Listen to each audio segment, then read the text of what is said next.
you so much.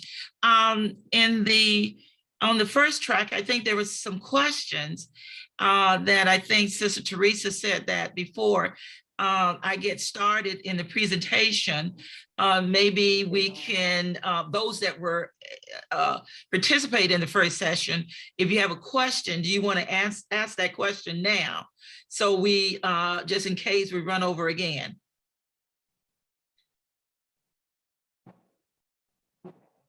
Okay, I do see some hands. I don't know who's going to be the facilitator.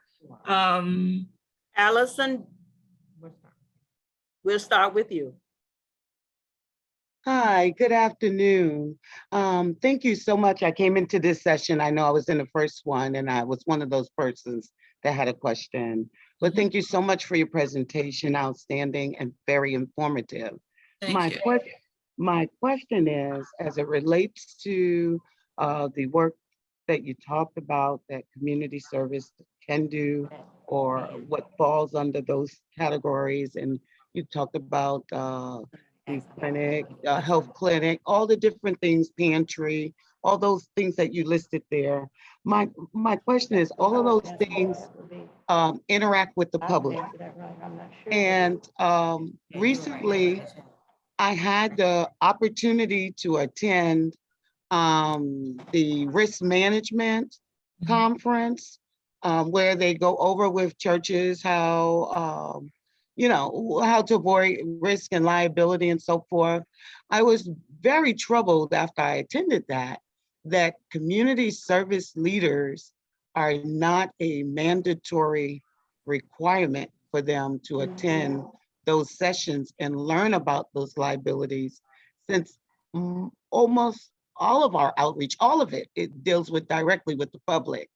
And so I wanted to know why that is, or how do we make that become a requirement for us as community service leaders doing outreach work, make that a requirement for us so that we can avoid pitfalls and so forth. Okay, thank you. That's a very good question. Actually, I know here in South Central, we have had risk management to come in as a presenter for our volunteers. And so we've had a lot of our volunteers that have, in fact, participated in some of the risk management classes. And so what you can do is you can have your Pastor Harold make a request for someone from the North American Division on Risk Management to come in and speak to your volunteers, because that's what we did. And also when we do our events, with our conference, we always get a COI, Certificate of Insurance, to make sure that if something happens to any of our volunteers, whether they trip or fall, or whether we do, or even when we're doing a disaster operation, working in the multi-agency warehouse, and even in our distribution centers, we make sure we have our folks covered. Now, as you know, that with the conference, your insurance is primary. And then the other insurance is risk management would be secondary. And now if you don't have insurance, of course, that conference would be the main or primary.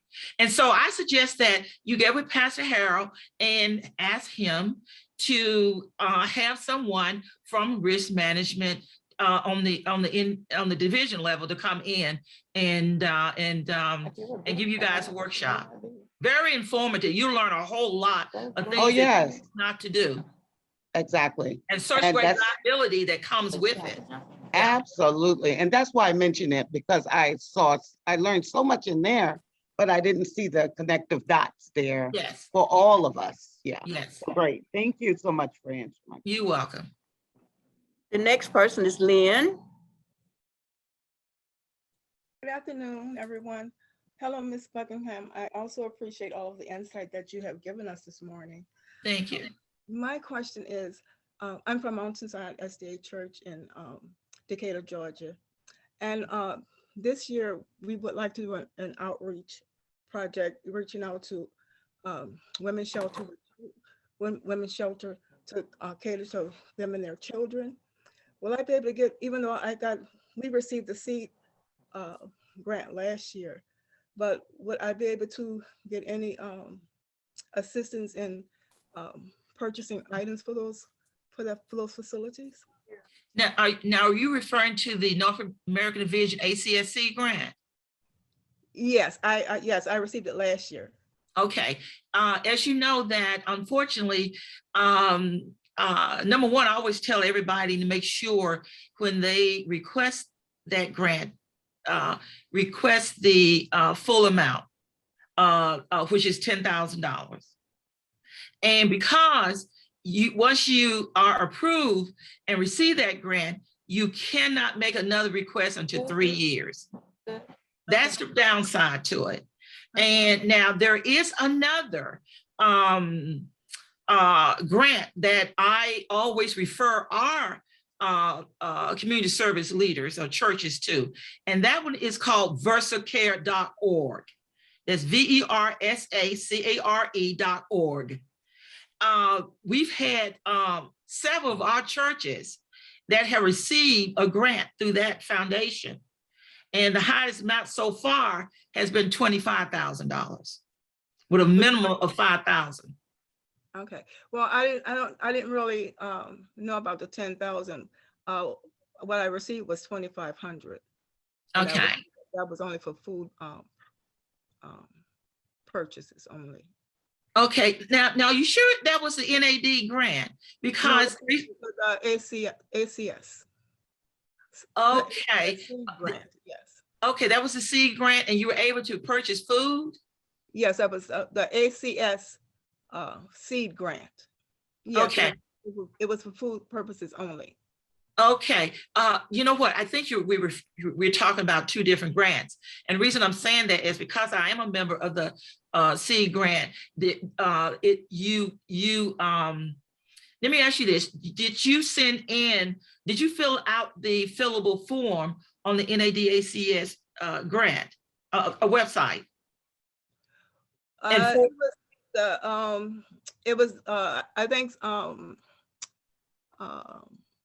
It was an application that Teresa sent out to me, Mm-hmm. and I filled it out.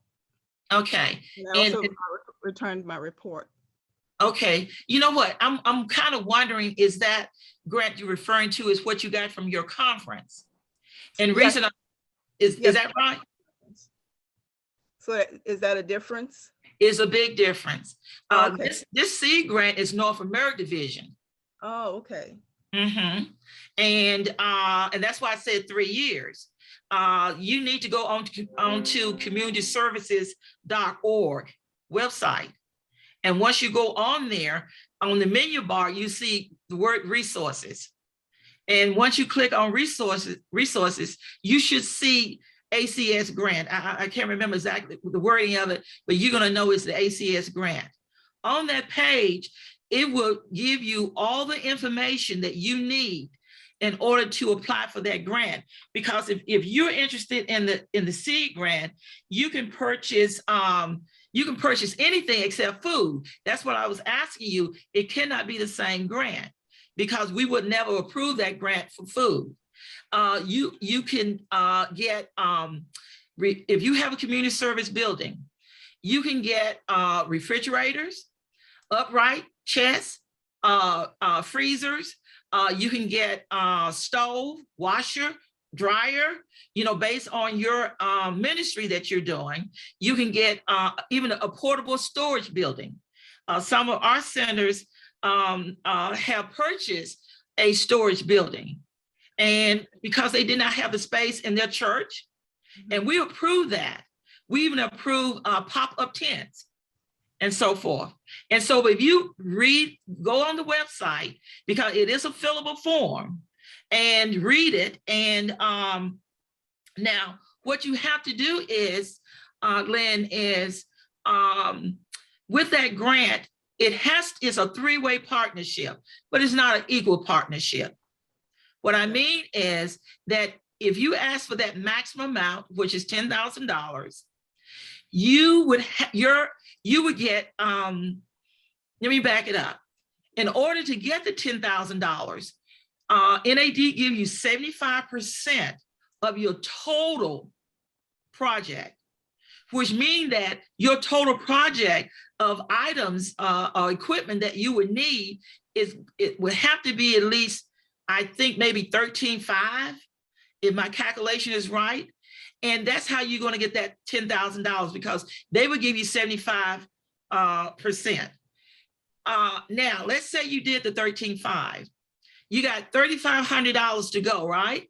What you then do is you would then, your church would have to put in some funding, and your local conference. Now, that is why it's important that you, when you apply for this grant, you need to work with your pastor of your local church, because that is one of the things that we're going to want to know. Yes. And because we don't want any renegades out there. And once you do that, your pastor probably need to contact the conference. Reason being is your conference has to put something into this project. It doesn't have to be a lot, but they have to invest in it. And that's where you would end up getting that additional $3,500 from. Okay. I have one last question from Patsy.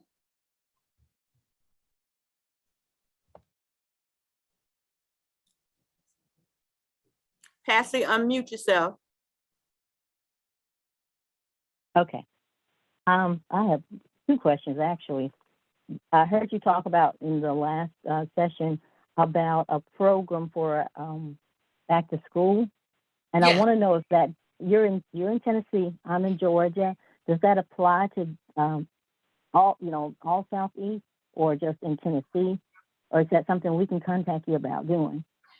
Well, that is something that can be worked through your conference, ACS director, because it's not a program that the state of Tennessee provide. It is through my local budget, my annual budget. Okay. And what we do is, if you call me up, but of course you have to be part of South Central, but if any of our churches call me up and say, can I come to their church for a back to school outreach ministry? I would say yes, if I'm not booked. And what I would do then is, I would bring in all of the school supplies. If you tell me you got 200, 500 students, you adopted a school, I would bring in all the backpacks and all of the school supplies. As I mentioned earlier, that all I ask you to do is make it a community event, inviting the community. And just go from there. But it is something that you would have to, it's something that we fund through my ACS department. Okay, and can I ask one on real quick? You mentioned a COI. I want to get more information on that. Is that something we have to do event by event, or is that something blanket we can get for all our outreach programs? You Or do I probably, have to contact? yes, you probably need to speak with your risk management director. Every event that we have at South Central, we always get that certificate of insurance from the risk management. And just like I said, just in case something happens. So what you really need to do is that a question that, South Atlantic may do things differently as opposed to South Central. But for every event that we do, we get that certificate of insurance. Because people are known to trip and fall. At And this time, we'll also to avoid lawsuits too. go ahead and start the meeting. Okay, I'm gonna share this. Okay.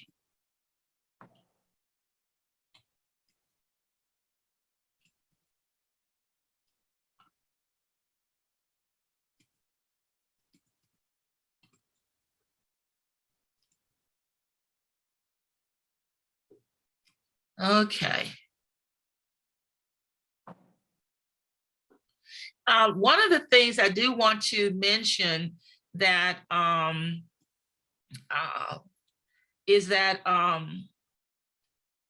it's my understanding that I'm just trying to move this around a little bit so I can see better.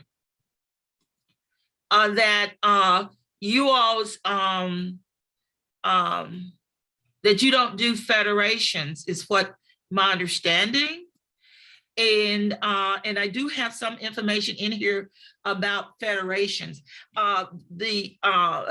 Someone named Miller, last name Miller, Brother Miller, asked a question about, no, he didn't ask a question about federation. I think somebody else mentioned it.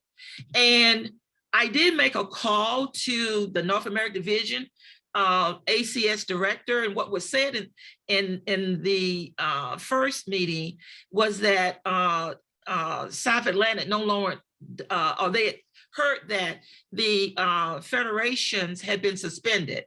Well, that's not true, according to the North American Division Director Derek Lee. Matter of fact, he wanted me to share with you all that he just attended a federation yesterday, and then too, I even did a presentation last year on the structure of a federation. So I think that and I'll talk to Pastor Harold about it, and he may need to go back and inquire about that. Okay. All right. With our introduction, and some of you were already attended the first session, so I hope I don't bore you with the same thing here. But and I'm gonna try to go a little bit faster because I lost time. I went over time and did not allow enough time for questions. Too often we underestimate the power of a touch, a smile, and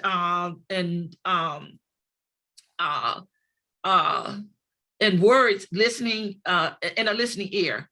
And the bottom line is, in our community, there are people who are in need. They are displaced, they are hopeless, they are hungry, they are hurting, they're homeless, and some are facing difficult or unexpected circumstances in their lives. But you know, it could be your next door neighbor, or it could be you.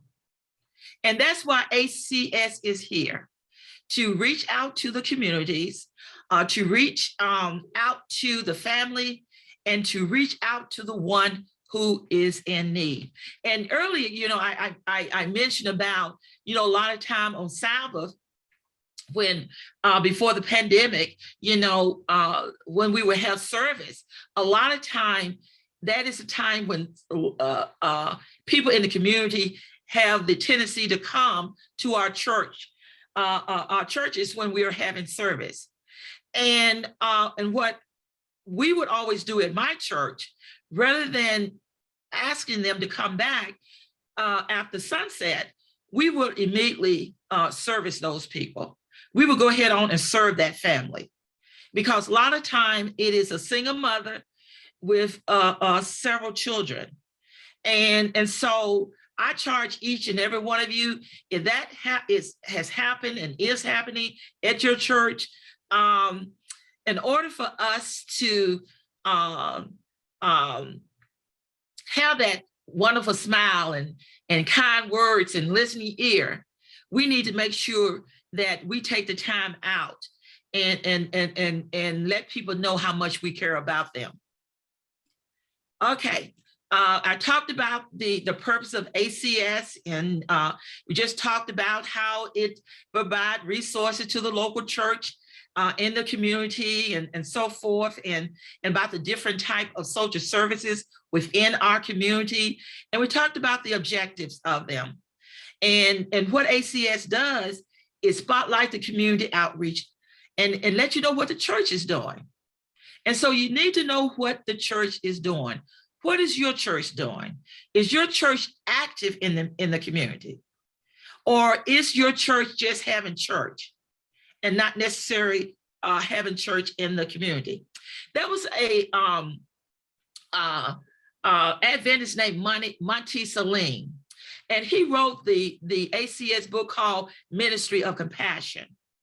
And when I invited him to come to one of our workshops, this is what he said. He said, we are supposed to spend more money outside of the church than inside of the church.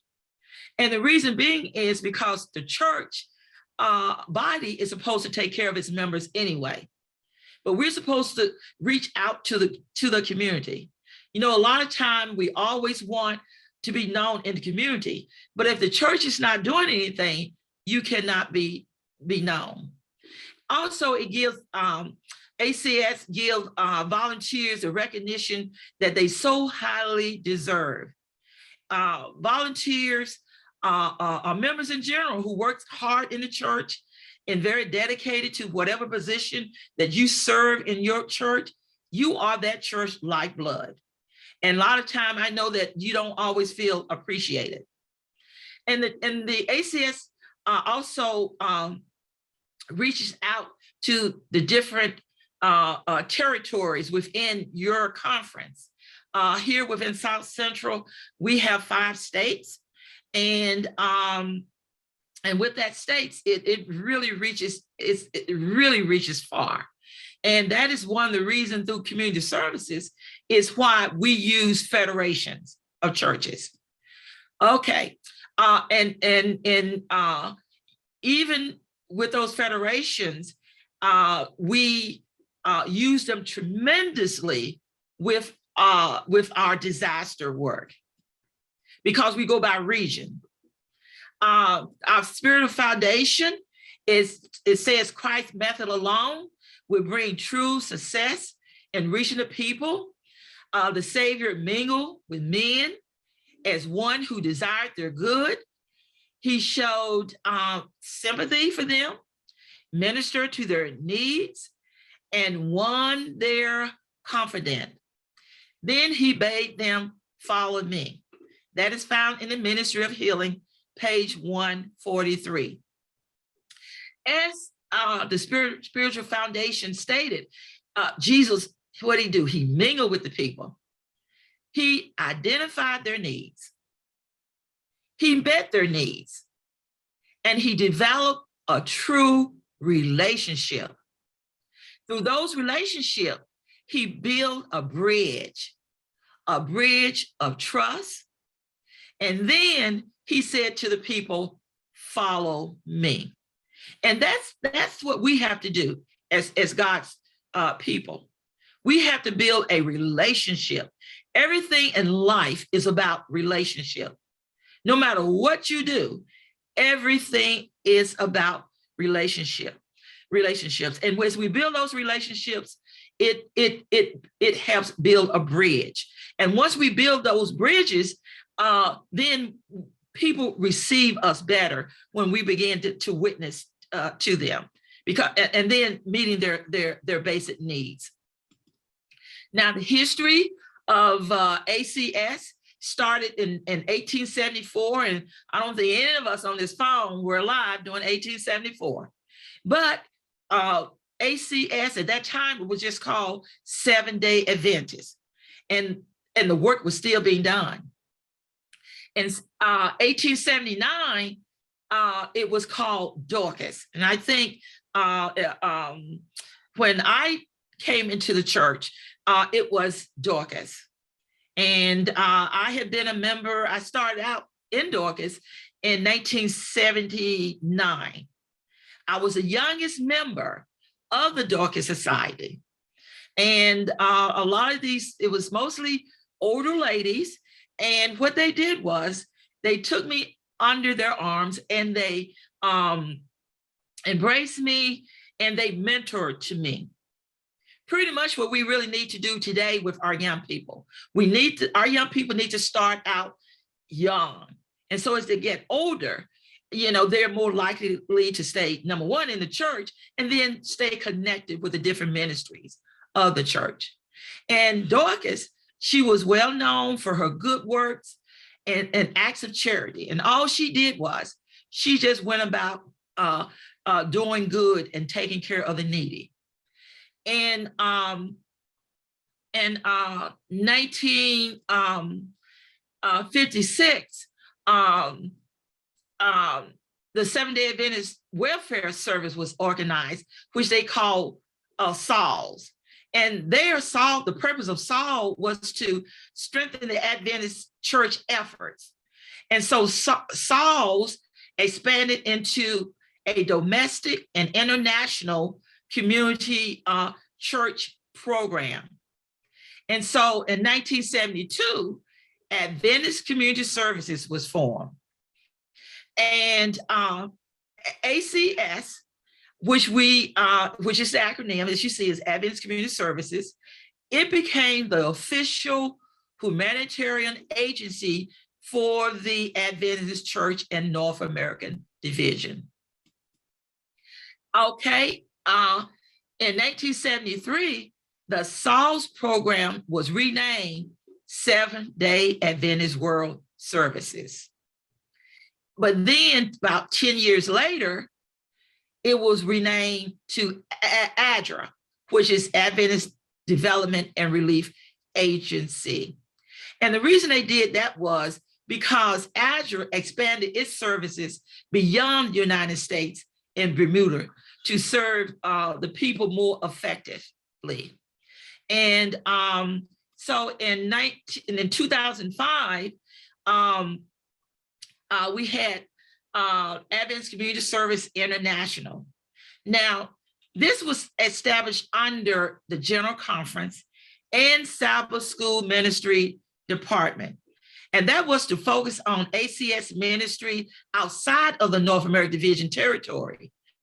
So you see, we have been quite busy, and we've had a very interesting journey. Now, I don't know whether any of you remember that many years ago,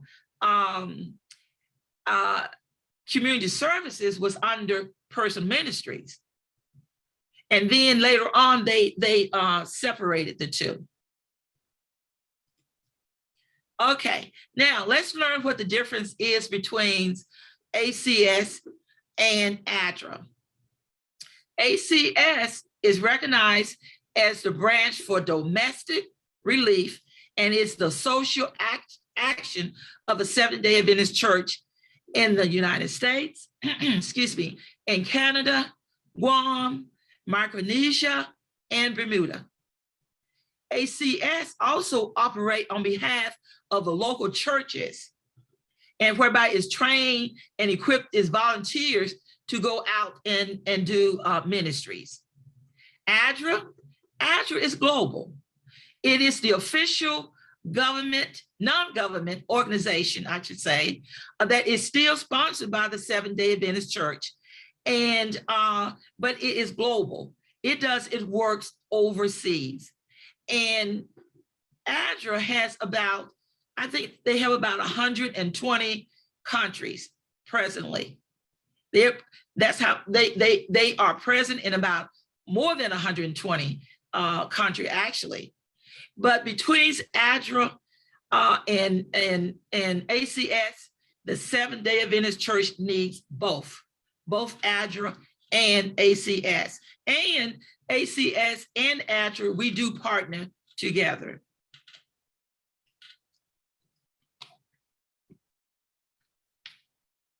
All right, the mission statement: serving communities in Christ's name.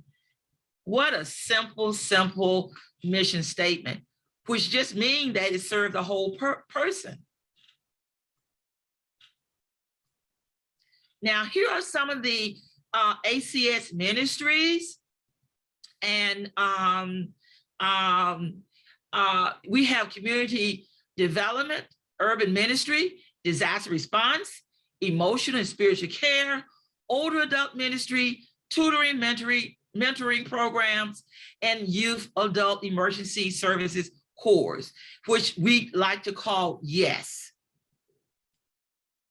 Now, let's talk about the community development and urban ministry program. And basically what it does is it assists individual families by just addressing their physical, social, mental, and spiritual well-being. And some of the services that community development and urban ministry provides is your food pantries, it's your clothes distributions. Some have health clinics, home repairs, community classes, job skills, and we've had in our churches, some of our churches even did community garden. Also counseling for domestic violence and soup kitchen, and even drug and alcohol abuse. And so these are some of the ministry under the community development.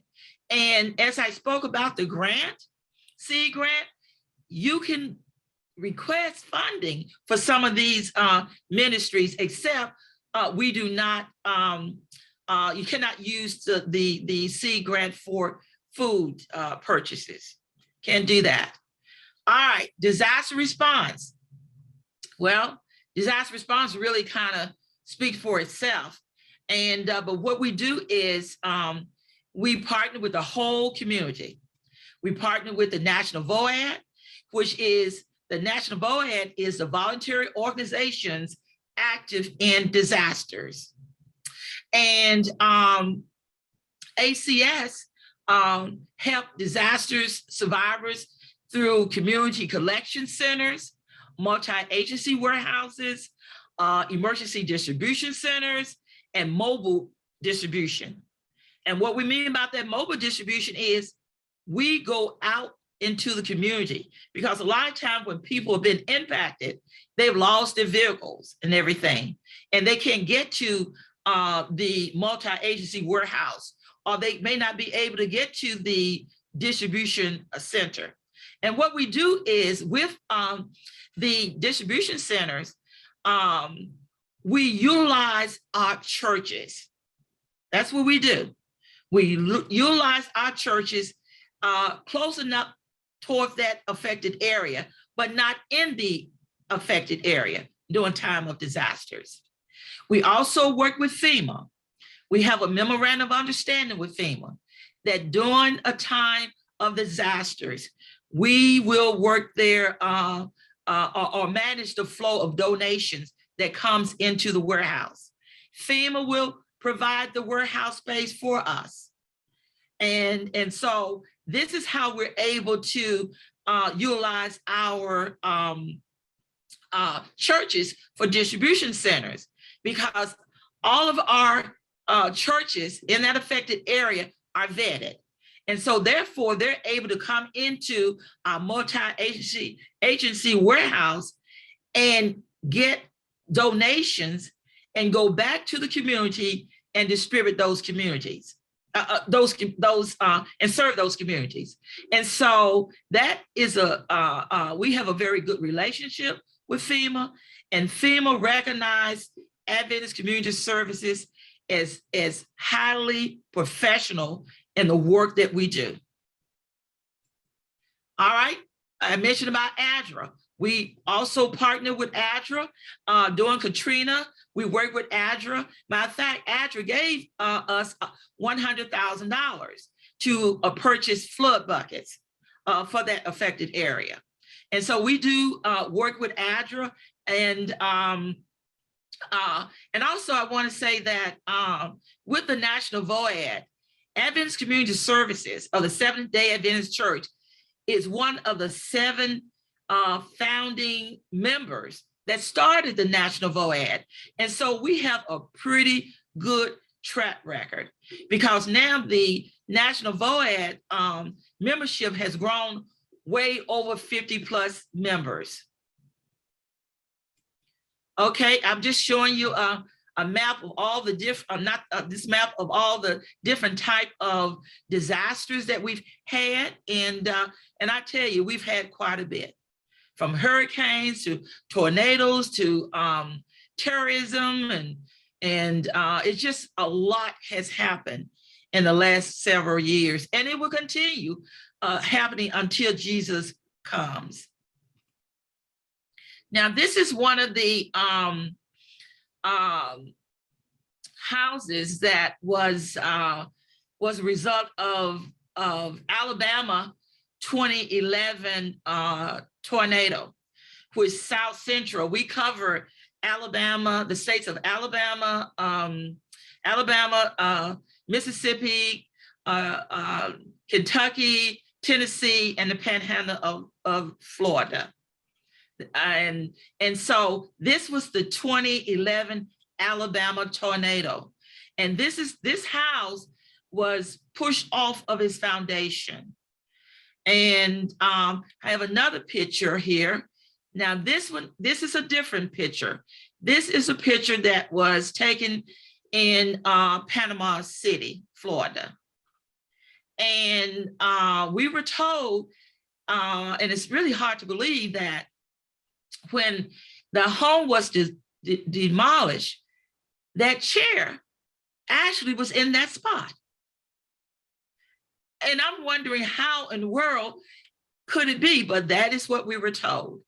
And so when you see those pictures on television and when you see them in person, total different situation or feeling. I mean, it is so surreal when you really see it in person. I mean, it's really sometimes can really bring you to tears, because what you see on TV is devastating, but when you're there in person, it really impacts you. Okay.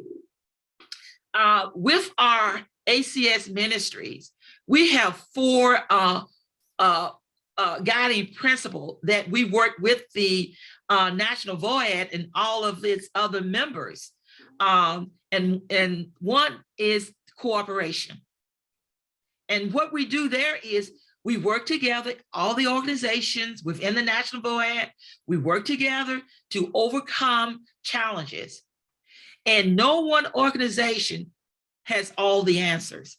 And that is why it is so important that we work with every organization within the National Void.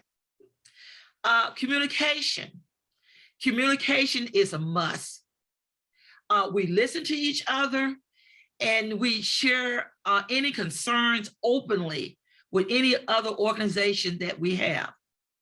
We do coordination. And it's important to coordinate things together, because one of the things is it helps the community to better prepare and recover, and help to do things in a proper manner, the way Christ wants us to do things in a decent order. And so, and we're not competitive. We're non-competitive. And so we don't try to compete with the American Red Cross, and nor did they do with us. And so the next one is collaboration. It is so important that we identify the goals, and then once we identify the goals, we try to share solutions. And through those solutions and collaborating together, the different organizations within the National Void, we learn to trust and respect each other. And because that is very important when you're working with other organizations. We got to learn to work together. And because everybody out there, we always remember that our main goal is to meet the people and to take care of their basic needs. All right. The other ministry with Adventist Community Services is emotional and spiritual care. And what that simply is a crisis intervention, whereby it's a psychological first aid, really, that is used to help the survivors. We don't call those individuals that were impacted by a disaster, we don't call them victims. We call them survivors, because they survived that horrible disaster. And with the emotion and spiritual care, the NAD ACS do have a program. They have a program that they teach volunteers and the pastors, especially, how to meet the people. And especially, they train the pastors to be chaplains, to go out into communities and pray with the survivors, to listen to the survivors. Because most of the time, those survivors, they're all stressed out and they are wanting others to listen to them. I never will forget, I had that happen to me, that survivor came and all they wanted from me was for me to listen to them. And that's what I do. And you just have to meet people where they are and what their needs are. And then too, you don't want to stress them out any further because they've already devastated. All right, the older adult ministry, what it does is another ministry within ACS. It deals with caregiving, elder care safety, elder care healthcare, deal with finances, deal with how to be prepared. Even the older adults need to know how to prepare for disaster, to have disaster safety, and assisted living. And so you could create a lot of different programs and again, secure funding for these programs through North American Division Seed Grant. All right, tutoring and mentoring programs. What it does is assist the communities through teaching basic reading and writing. You can use English as a second language class, and you can have math and computer classes. And so there is so much that ACS and your local church can do. And again, you know, I always like to talk about money, especially free money. You can get free money through the North American Division with some of those programs, utilizing some of those programs. And now, Youth Adult Emergency Service, better yet known as YES program, which is our young people. It involves youth and young adults where they can they really help to enhance our ministry. Young people, young adults can be trained in community activities such as disaster response, such as in your food pantry. You know, I don't know, I know in my conference, a lot of our community services church leaders, they're not very proficient at computers, and they have to do a lot of computer work, you know. And so what they do is they utilize the young people to enter all their information into the data, especially when they are dealing with the food banks and so forth. And so that is another way that we can incorporate our young people into community services. Here, this was in Hattiesburg, Mississippi in 2007 when a tornado destroyed one of our churches in Hattiesburg. And our young people were lined themselves up along the street, and they were trying to draw the attention, get the attention of the various cars that were passing by to come and get some of the donations that they were distributing. And I tell you, they really had fun. And it really emboldened them. And they just felt real good about being involved. Because sometimes, you know, young people, sometimes they feel like us older folks don't want them to serve in the church. And we know that's not true. And we also realize too that sometimes we have to get out the way to allow our young people to work as well.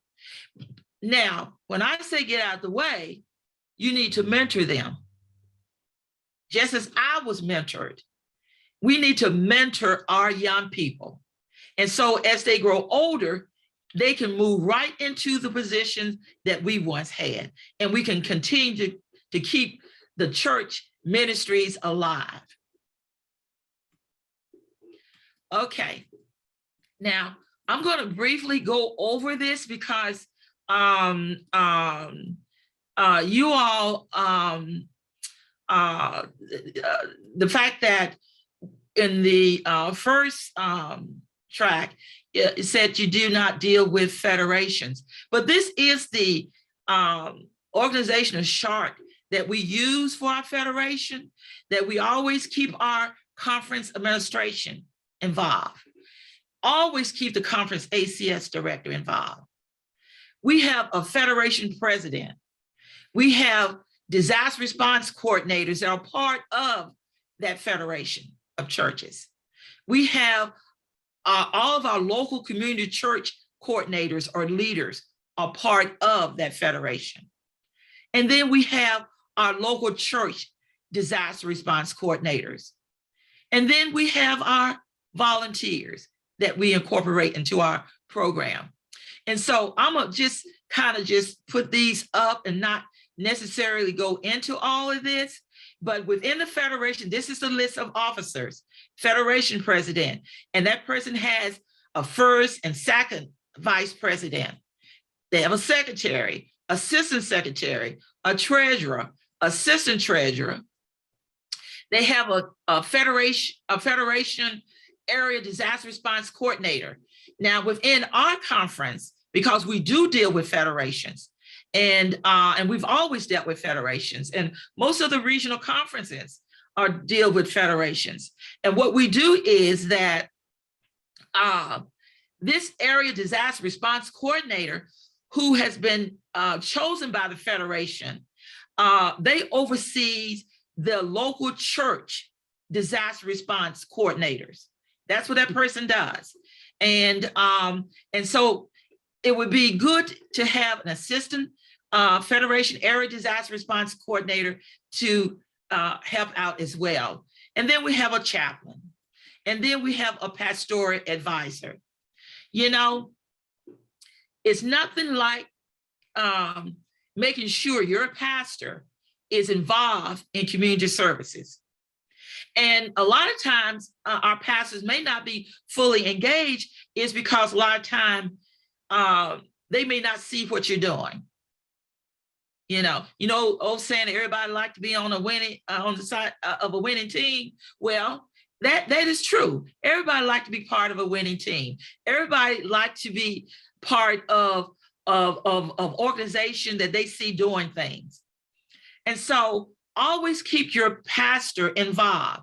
Within our conference, which we have 13 federations, all our pastors are advisors. However, each federation has chosen its own pastoral advisor. And that advisor, that pastor, always attend all of the federation meetings. Okay, I'm not going to go into all of the job description here, and but one of the most important things is that if you all do get back into federations, we have at least one federation day per year. And then the other key thing I want to mention is the president is the chief leader of that federation. So you don't have too many chiefs and not enough Indians. You know, sometimes you have too many chiefs and not enough Indians. That federation president is the key person. Okay, and then here's the job description of the federation secretary. Then I'm gonna just go through it and everything. And the treasurer.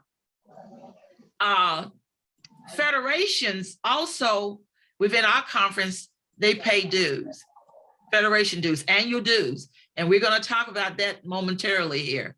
And the treasurer, every time that treasurer goes to that meeting, a federation meeting, they're supposed to always have a copy of that bank account, of that treasury report, whereby every member can review or have a copy of that treasury report in their hands.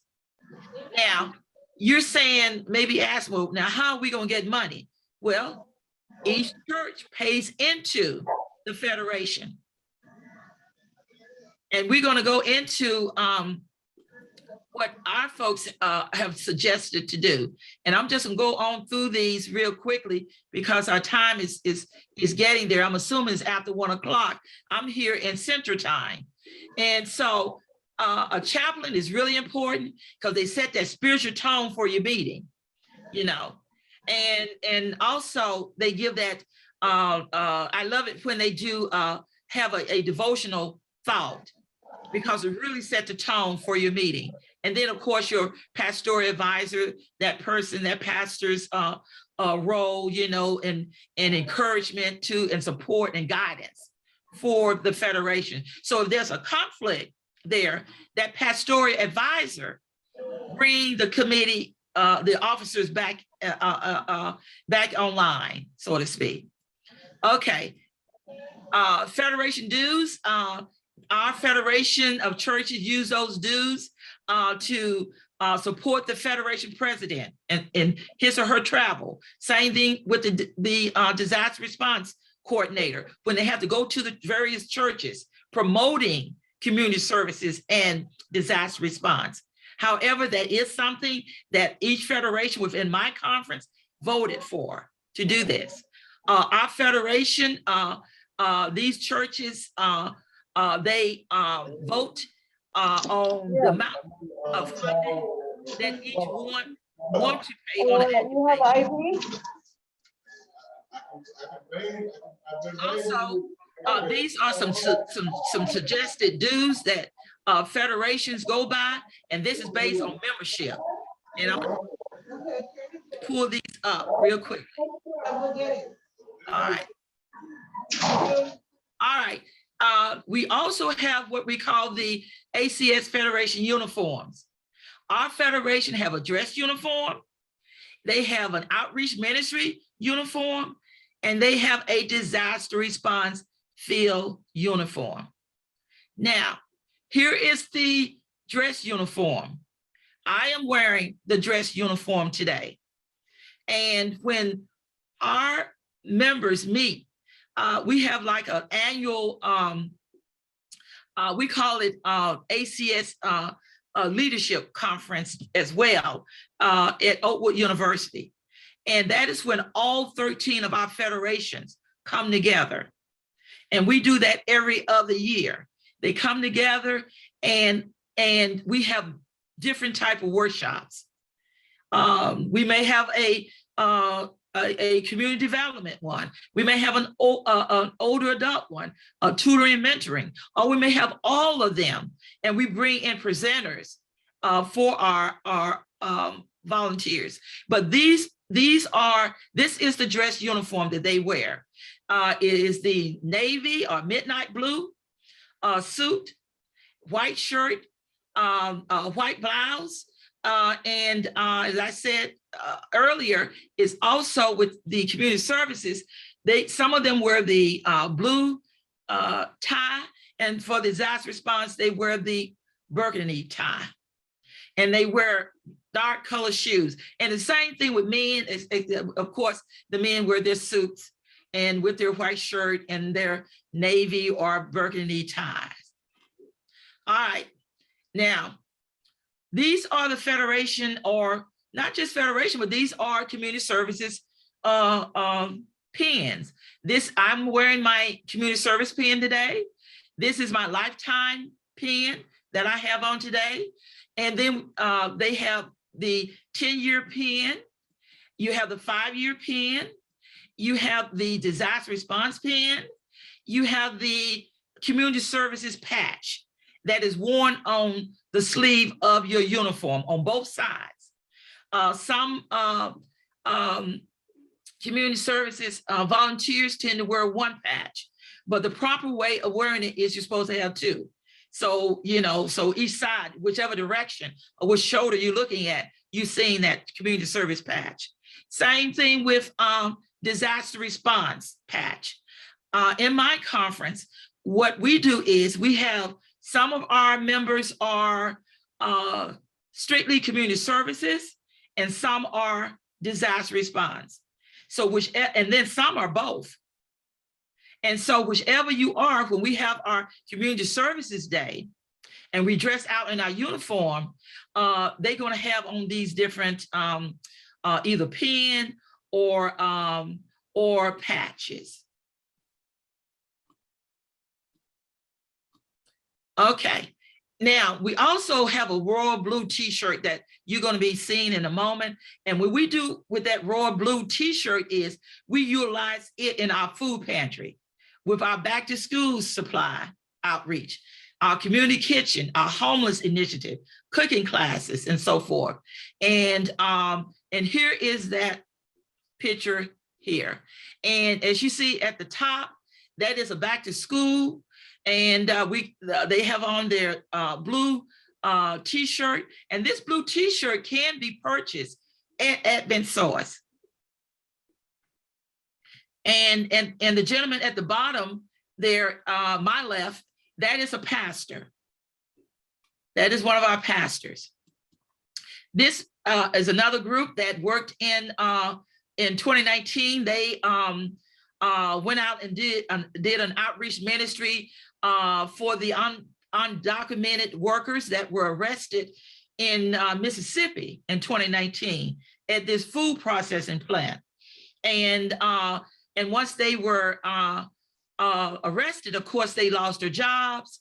And so therefore our team went in there into the community and assist with food and so forth, and assisted to their needs. And we did it for about 3 months. All right, the gold t-shirt, we use it for the various activity for our local federations on the state level, the national level, when we go into those meetings, those local, state, and national VOAD meetings. We just wear them even to our advisory. And here's a picture of our field uniform. Now, this particular picture, we did a disaster response training course, and we had over about 200 plus, I think it was 201 participants. And we have our, in that pale yellow long sleeve, that is our national director of NAD, Derek Lee. And those gentlemen on the front, those are pastors there. And we had one pastor that he decided to dress in his kind of military attire because he's a chaplain. And so this is why I'm saying it's so important to keep your pastors involved in the ministry. And it's so important to keep your pastor involved. So when you want to do an outreach ministry and you need money from some type of fund, resources there, and when you go to and make that request, you already build that relationship with your pastor, and he knows what you're doing, and you're more readily to be able to get those funds for your ministry. And so here's another photo. We actually were working. Behind there is one of our churches that was destroyed by a tornado in Hattiesburg, Mississippi. And so we came in to assist. Now, with our volunteers, because we feel like our volunteers are very faithful, because we have some of our volunteers doing Hurricane Michael. They stayed on in Panama City at our disaster site for 6 months. Now, when you stay on a site for 6 months, you know, you got some very good volunteers there. 6 months. They left their homes and they went and served the people in Panama City, Florida. And just as it says, volunteers are the lifeblood of any ACS organization. There's no way that I could do this work on my own. And our volunteers, they make up the work that we do. And matter of fact, they make us look good, you know. And as a result of that, we recognize our volunteers. We give them gift cards, and we host a volunteer appreciation banquet. We provide an activity trip. Back during the time when it was the 50th anniversary of the Civil Rights movement, what we did was that year we chartered a bus, and we took all of our volunteers on that chartered bus to Selma, Alabama. And I tell you, they absolutely loved it. It was all paid for. We even provided them lunch on the way. We took care of everything. And that is a way that you can retain your volunteers. You know, our people work hard in the Adventist church, not just our pastors, everybody that's on the payroll, but people who are simply volunteers. And within our conference, as long as I am community service director, I will always make sure our volunteers are cared for, because they are the lifeblood, not just of our organization, but they're also the lifeblood of our conference as well. And so, and we also provide we give them the free t-shirts, and we provide those ACS service pins that you just saw. Now, here is the appreciation banquet. That's just one of the that we had for them. And we did violate the fire code because you're not seeing all the people. We did violate the fire code, but we didn't get any trouble. And we had a live band, and that live band was actually one of our pastors who played the guitar. And that is along with his family, his children and his wife and so forth. And this banquet was at no cost. All our volunteers had to do was to get there. And then they dressed out in whatever, it was formal, informal.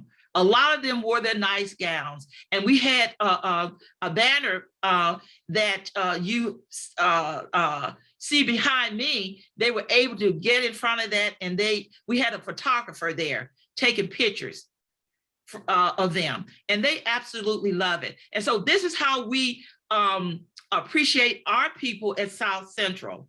And the first question here is, the first question which the priest and the Levite asked was, if I stop to help this man, what will happen to me? But the Good Samaritan reversed the question. If I do not stop to help this man, what would happen to him? And that's from Dr. Martin Luther King Jr. This is the end of the presentation. I sincerely appreciate your time and your attention.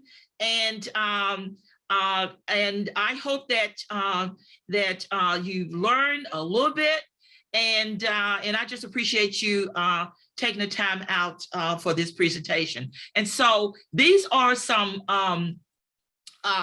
websites that you may want to take a snapshot of it. Communityservice.org is where you'll be able to find all the information that you want to know about community services, and also where that grant, seed grant is. And also Advent Source is where you can purchase the service pins and the patches and books and so forth about community services work. Okay, are there any questions and answers?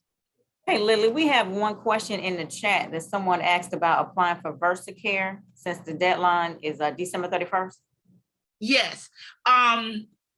What is the question now?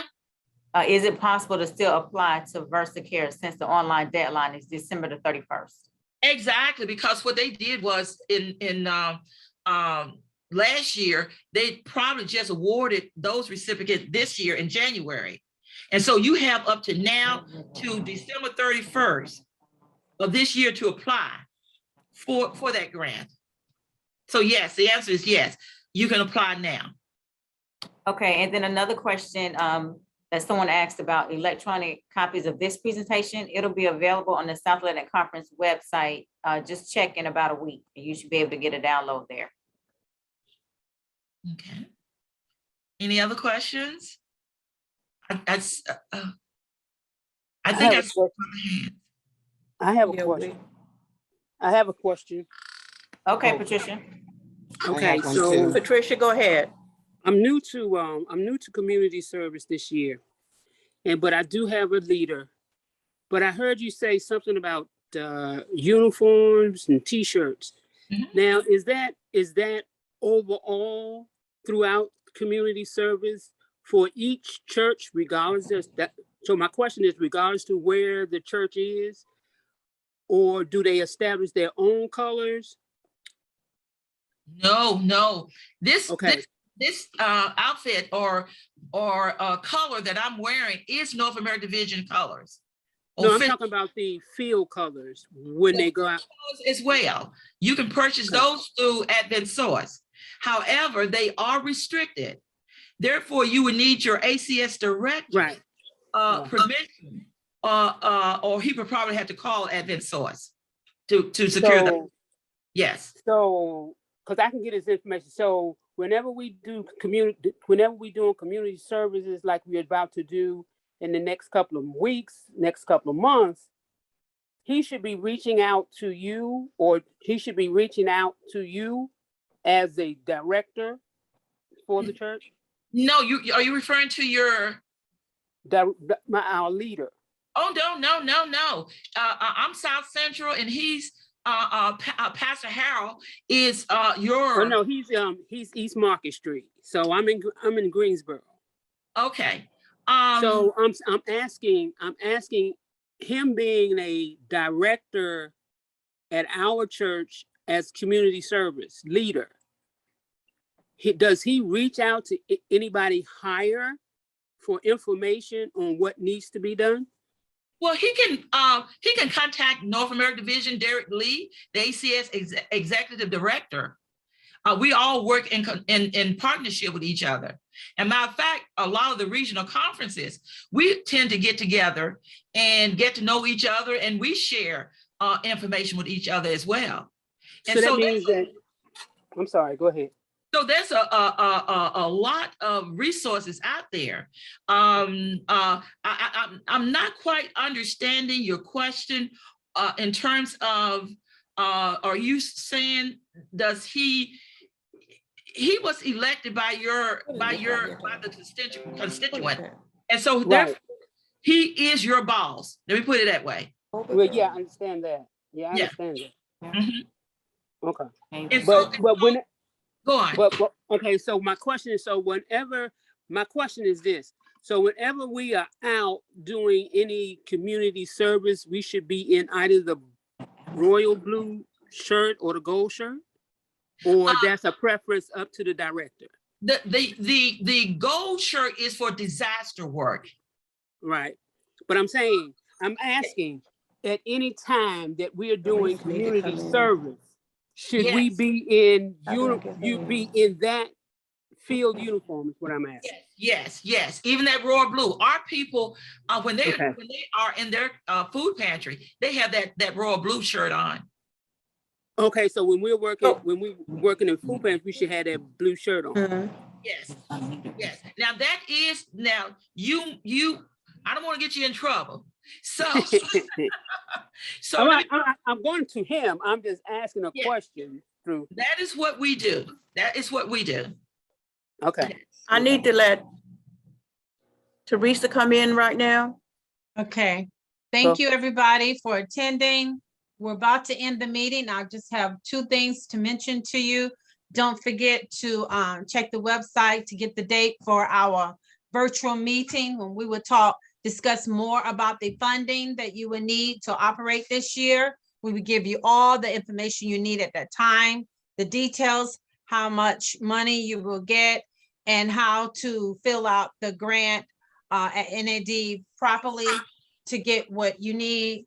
Also, just to clarify on, just to make it perfectly crystal clear,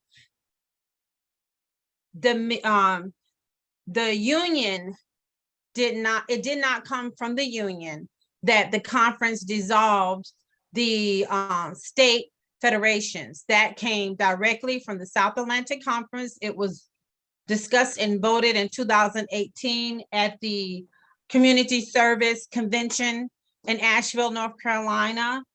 It was discussed and voted at that time. If you have any questions concerning that, feel free to call me at the South Atlantic Conference at any time, or Elder Frank Harrell at the office at any time, and we could clarify that further for you.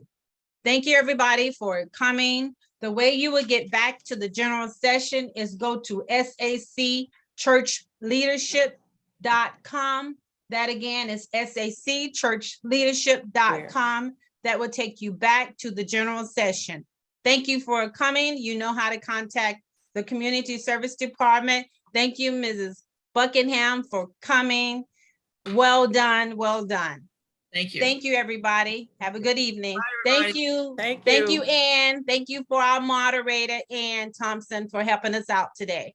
Thank you. You're welcome.